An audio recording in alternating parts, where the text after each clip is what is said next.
পৰিয়াল এটাৰ জীৱন সংগ্ৰামৰ কাহিনী। মাক নন্দিতা, ডাঙৰজন পিতেক ঋত্বিক আৰু সৰুজন পিতেক ঈশান। সিহঁত সৰু হৈ থাকোঁতেই বাপেক ঢুকাইছিল আৰু তেতিয়াৰ পৰাই মাকে বহুত কষ্টৰে সিহঁতক ডাঙৰ দীঘল কৰিছিল। ডাঙৰজন পিতেকে স্কুলীয়া জীৱন শেষ কৰি কলেজত পঢ়িবৰ বাবে চহৰত যায়। মা, মই চহৰত পঢ়িবলৈ যাম। তই চহৰত পঢ়িব যাব নালাগে নেকি বোপাই? কিয় নালাগে মা? মই যাব লাগিব। মই গৈ তাত পঢ়িব লাগিব। ভাল চাকৰি এটা বা কোম্পানী এটাত সোমাই কাম কৰিলেহে তহঁতক মই খুৱাব পিন্ধাব পাৰিম। আৰু ভাইটি ভৱিষ্যত তাক কোনে পঢ়াব? মই কিবা এটাত সোমাই ল'লেহে তাক মই পঢ়াব পাৰিম। তই বেছি চিন্তা কৰি নাথাকিবি। মই গৈ সোনকালে আহিম নহয়। তই চিন্তা নকৰিবি। হ'ব দে, যাবি। গৈ ভালকৈ থাকিবি। জানই নহয় চহৰত বিভিন্ন ধৰণৰ মানুহ থাকে। আমাৰ গাঁৱৰ নিচিনা মানুহ নাপাওঁ।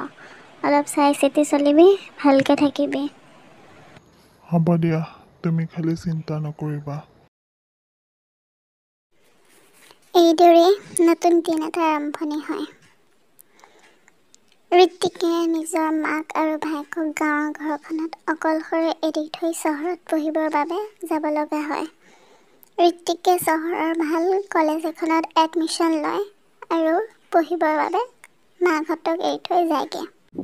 চহৰৰ কলেজখনত তাৰ প্ৰথমটো দিন। হাই, মই ঋত্বিক। আৰু তুমি? মই পূজা। তোমাৰ ঘৰ ইয়াতে নেকি? মোৰ ঘৰ ইয়াতে, অলপ দূৰত। আৰু তোমাৰ ঘৰ ক'ত? মোৰ ঘৰ গাঁৱত, ৰতনপুৰত। শুনিছাই চাগে। শুনিবও পাৰোঁ কেতিয়াবা।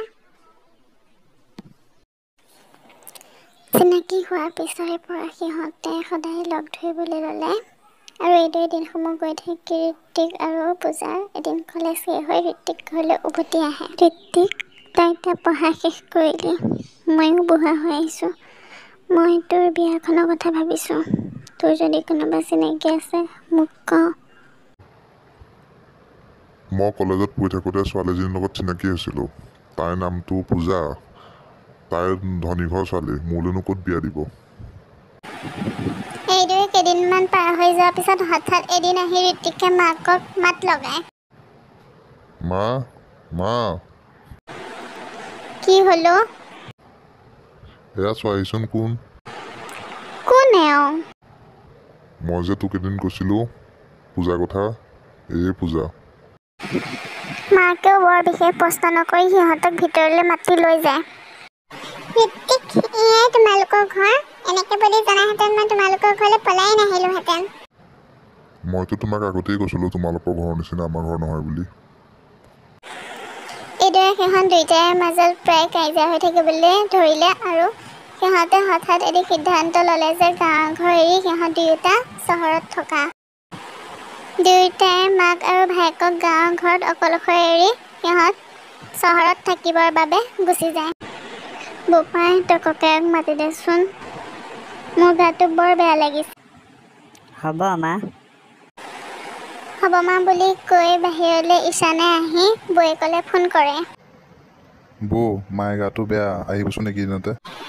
তোমাৰ মাৰ গাহে বেয়া হৈছে, বেলেগ একো মৰা কৰা নাই নহয়। আমালৈ ফোন কৰি নাথাকিবা আৰু ডক্তৰৰ ঘৰত লৈ যাবা। ইমান যদি গায়ে বেয়া হৈছে আমালৈ কেলৈ ফোন কৰি আছা? এইবুলি কৈ বৌয়েকে ফোনটো ৰাখি থৈ দিয়ে আৰু ককায়েকক একো কথা নজনায়।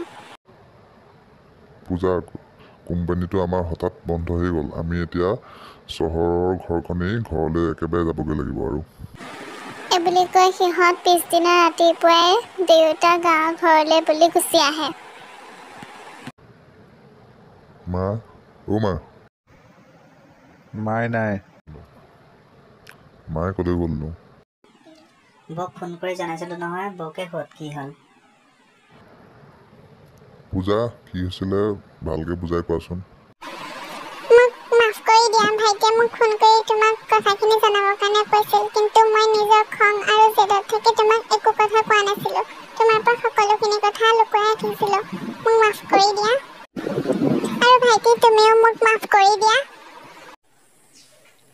বৌয়েকে নিজৰ ভুল স্বীকাৰ কৰি ফূৰ্তিক আৰু ঈশানৰ মাজত ক্ষমা বিচাৰে আৰু সিহঁতে বৰ বিশেষ একো কথা নাভাবি বৌয়েকক মাফ কৰি দিয়ে আৰু তেতিয়াৰ পৰাই তিনিওটা শান্তিমৰে ফূৰ্তিকে থাকিবলৈ ল'লে।